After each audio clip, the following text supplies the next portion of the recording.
بسم اللہ الرحمن الرحیم۔ حضرت امام مجدد علیہ ثانی رحمۃ اللہ علیہ کا ارشاد مبارک ہے، عورت کا نامحرم مرد سے ملائم گفتگو کرنا بھی بدکاری میں داخل ہوتا ہے، اور اس کا باریک کپڑے پہننا ننگی ہونے کے حکم میں ہے۔ متکبروں کے ساتھ تکبر کرنا صدقہ ہے۔ وہ بندہ کبھی بھی ولی نہیں بن سکتا جو جاہل ہے۔ خدا کے دشمنوں سے زیادہ محبت کرنا خدا کے ساتھ دشمنی ہے۔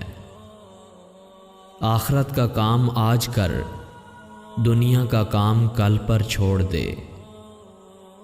دنیا کی مصیبتیں بظاہر زخم کی طرح تکلیف دیتی ہیں، لیکن اصل میں وہ ترقیوں کا باعث ہیں۔